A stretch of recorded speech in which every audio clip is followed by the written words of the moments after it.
ઘનશ્યામ મહારાજના પિતાનું નામ શું હતું? ભક્તિ માતા. ઘનશ્યામ મહારાજના કેટલા ભાઈ હતા અને એમના નામ શું હતા? બે. બેની નામ પ્રતાપ ને છાલા. પછી ઘનશ્યામ મહારાજના ભાભી કેટલા હતા? બે. તુલસીની બાપે વેલાની બાપે. પછી ઘનશ્યામ મહારાજના ફ્રેન્ડ કેટલા હતા અને એમના નામ શું હતા? બે. ચાર. બેની માતો પર સુખંદર. પછી ઘનશ્યામ મહારાજનું નામ કોણે પાડ્યું? માખણ મુનિ. શિક્ષાપત્રીના શ્લોક કેટલા? 212. સાથે સાથે આપણે આપણી આ દીકરીને તાળીઓના નાદથી વધારતા રહેશું તો એમને કોઈ પ્રોત્સાહન મળે. વચનામૃત કેટલા છે? 212. 273. Very good. ગીતાના શ્લોક કેટલા છે? 718. Very good. 700 શ્લોક ને 18 અધ્યાય. સ્વામિનારાયણ ભગવાનના ગુરુનું નામ શું હતું? રામાનંદ સ્વામી. રામાનંદ સ્વામી સ્વધામ ક્યાં પધાર્યા? સરેલી. શ્રી સ્વામિનારાયણ ભગવાનને ગાદી ક્યાં બેસાડી? ચેતપુર. સ્વામિનારાયણ ભગવાન સ્વધામ ક્યાં પધાર્યા? સરેલી. બદલા. ગુરુ પરંપરા. નામ પ્રસાદ રવિન્દ્ર પેડવા પેકર વિનાયક વિઘ્નનાશ. રામ પ્રસાદ, રવિન્દ્ર ગંગા પ્રસાદ લક્ષ્મણ પ્રસાદ વેદવાન કનૈયા રામ પ્રસાદ વિઘ્નનાશ ધૂમકેતુ અયોધ્યા પ્રસાદ, અયોધ્યા પ્રસાદ કેશવ પ્રસાદ કૃષ્ણ પ્રસાદ ચેતેન્દ્ર પ્રસાદ કૃષ્ણ પ્રસાદ પુરુષોત્તમ પ્રસાદ રાજેન્દ્ર પ્રસાદ.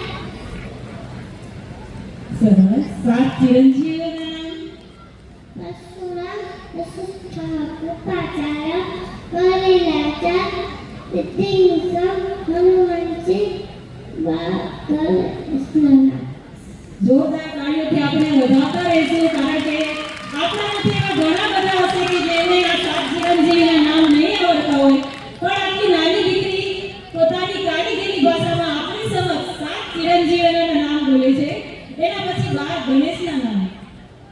સોનુ એકદમ કપી લશ્કર નમુંદર વિકટ વિનાયક પાંચલ ગજાનન.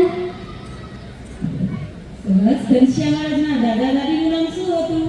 ભાગવતી ને ગોરાધ્યક્ષ. ઘનશ્યામ મહારાજના નાના નાનીનું નામ? ભવાની કૃષ્ણ શર્મા. સુહાસિની ભાભીના પિતાનું નામ? ધૂમકેતુ. સુહાસિની ભાભીનો જન્મ ક્યાં થયો હતો? ઈતા કરગા. પછી રામ પ્રતાપભાઈના દીકરાનું નામ શું હતું? લશ્કર. રામ પ્રતાપભાઈ.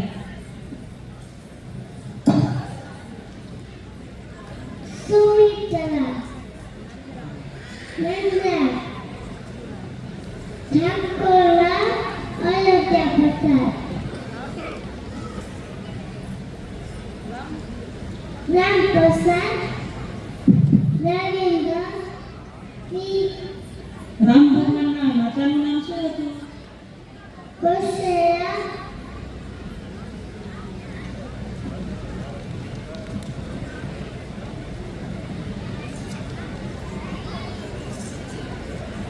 દાદા ખાચરના પિતાનું નામ? ઉપર ખાચર. દાદા ખાચરના માતાનું નામ? સુનયના જગતગુરુ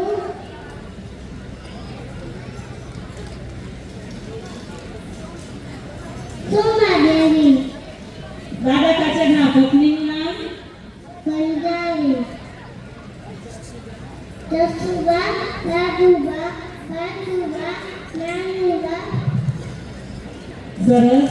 આપણી આ દીકરીઓ માટે બધા એક વખત જોરદાર તાળીઓના હાથથી વધાવી લઈશું.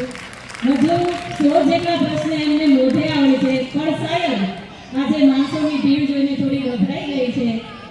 આપણે પણ આ દીકરીને જોઈને આપણે એક કોઈ બાળક ક્યારે પણ પ્રશ્ન નહીં ઉઠાવે કે રામ કોણ હતા ને કૃષ્ણ કોણ હતા ને સ્વામિનારાયણ કોણ હતા. એટલે આપણે આ દીકરી અહીંયા સ્ટેજ ઉપર આવી છે એ વાતનું પ્રતિનિધિત્વ કરે છે કે આપણે બધાને એક વાત શીખવાની છે એનામાંથી કે ના, અમને પણ અમારા દીકરા દીકરીને એમના જેવા તૈયાર કરવાના છે કે જેથી કરીને આગળ એ પણ પાકો આપણે કહીએ ને કે હિન્દુ સનાતની ઉદ્ભવે. એટલા માટે આપણે એકવાર જોરદાર તાલીઓના નાદથી આપણે આ નિયતિબેનને વધાવી લઈએ.